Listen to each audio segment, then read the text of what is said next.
नमस्कार दोस्तों, आपको तो अपने स्कूल डेज ज़रूर याद होंगे। जब रेनी डेज हो जाता था तब हम बड़े खुश हुआ करते थे कि हमें स्कूल नहीं जाना पड़ेगा और भगवान से प्रार्थना भी करते थे कि हे भगवान बारिश पड़ जाए, बारिश हो जाए तो हमें स्कूल ना जाना पड़े और स्कूल बंद हो जाए।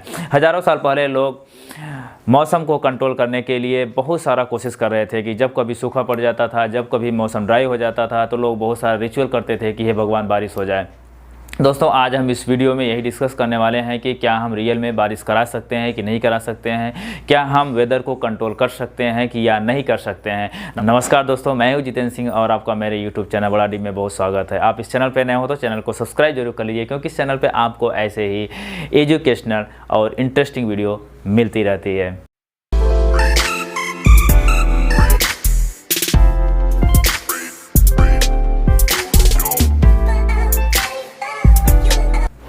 दोस्तों, बात है 13 अक्टूबर 1946 की, जब यूएस आर्मी का एक ग्रुप प्रोजेक्ट साइरस के लिए हरिकेन में फ्लाइंग करने वाले थे।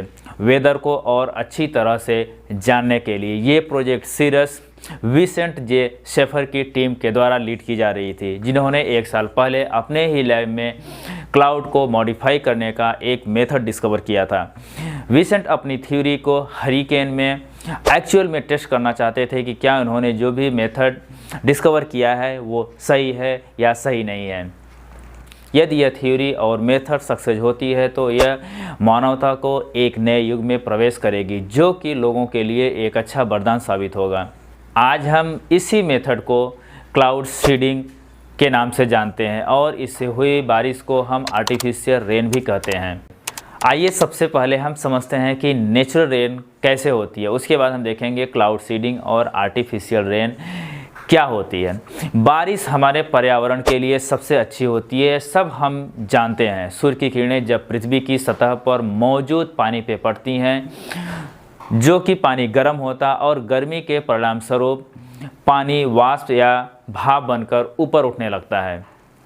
और आपको पता है कि पृथ्वी के ऊपर टेम्परेचर जो है वो बहुत ठंडा होता है, इसलिए ये वाष्प ऊपर जाकर पानी की छोटी छोटी बूंदों में बदल जाती हैं और पानी की इस छोटी बेहद छोटी बूंदों को इंग्लिश भाषा में वाटर ड्रॉपलेट कहा जाता है, जो पानी की एक प्योरेस्ट फॉर्म में होती हैं और ये बूंदें छोटी होने की वजह से बहुत हल्की भी होती हैं।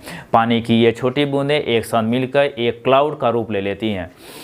ये वाटर ड्रॉपलेट प्योरेस्ट फॉर्म में होती हैं, इसलिए आपस में जुड़ती नहीं हैं। जब इन वाटर ड्रॉपलेट से धूल और धुएं के कण पृथ्वी से जाकर ऊपर टकराते हैं तो ये वाटर ड्रॉपलेट प्योरेस्ट फॉर्म में नहीं रह जाती और आपस में जुड़ना शुरू हो जाती हैं, और फिर जैसे ही इनका वजन बढ़ता है वैसे ही एक बूंद के रूप में ग्रेविटी की वजह से नीचे ज़मीन में गिरने लगते हैं, जिससे कि हम लोग बारिश कहते हैं।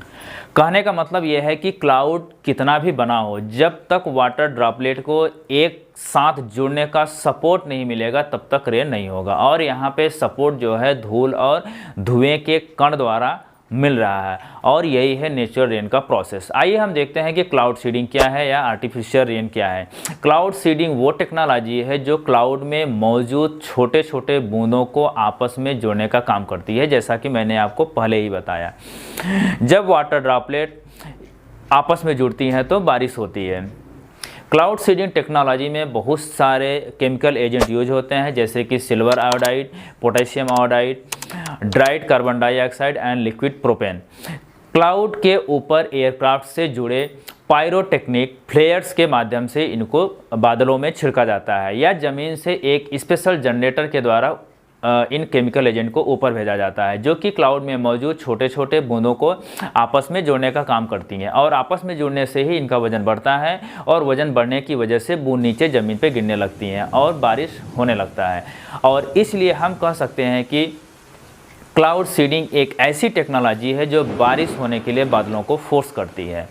इस टेक्नोलॉजी का उपयोग कई दशकों से हो रहा है, यहाँ तक कि इस टेक्नोलॉजी से बर्बादी भी कराई जा सकती है। इस टेक्नोलॉजी का उपयोग दुनिया में कई देश अच्छे कामों के लिए यूज़ कर रहे हैं, जैसे कि ईरान, थाईलैंड, इजराइल, रसिया, सऊदी अरबिया और बहुत सारे देश हैं जो कि इस क्लाउड सीडिंग का, इस टेक्नोलॉजी का यूज़ कर रहे हैं। यूनाइटेड अरब इमिरेट्स एक ऐसा देश है जो अपने यहाँ लोगों को मीठे पानी उपलब्ध कराने के लिए क्लाउड सीडिंग टेक्नोलॉजी का यूज करता है, उपयोग करता है, जो कि वाकई में बहुत अद्भुत है। इंडिया में भी क्लाउड सीडिंग का उपयोग कई बार किया जा सकता है। पहली बार 1951 में हुआ था, उसके बाद 1973 तमिलनाडु में हुआ जब वहाँ सूखा पड़ा था, उसके बाद यूपी में भी 1975 में इस टेक्नोलॉजी का उपयोग हुआ था।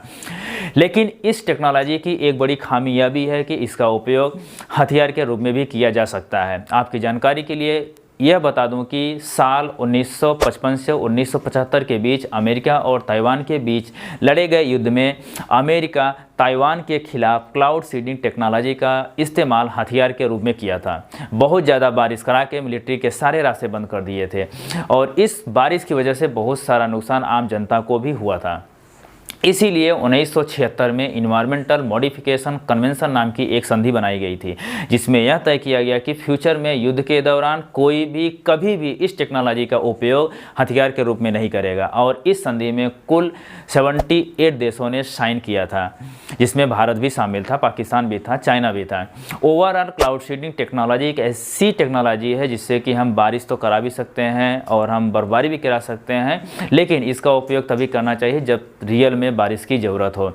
इस टेक्नोलॉजी में जो केमिकल एजेंट यूज होता है वो बहुत ही टॉक्सिक होता है और ह्यूमन हेल्थ के लिए अच्छा नहीं है। जब भी आप नेचर के अगेंस्ट में कुछ भी करेंगे उसका रिवर्स इफेक्ट हमें ज़रूर देखने को मिलता है, जो कि हमारे हेल्थ के लिए, हमारे समाज के लिए अच्छा नहीं है। इसलिए नेचुरल रेन जो है वो बेस्ट ऑप्शन, और हमें ज़्यादा से ज़्यादा पेड़ पौधे लगाना चाहिए बारिश कराने के लिए। आशा करता हूँ कि आपको ये वीडियो बहुत ही इन्फॉर्मेटिव लगा होगा। यदि वीडियो से आपने कुछ नया सीखा हो तो वीडियो को अपने दोस्तों और परिवार के साथ शेयर जरूर करिएगा। एक नए वीडियो के साथ फिर से मिलता हूँ, तब तक के लिए नमस्कार, जय हिंद।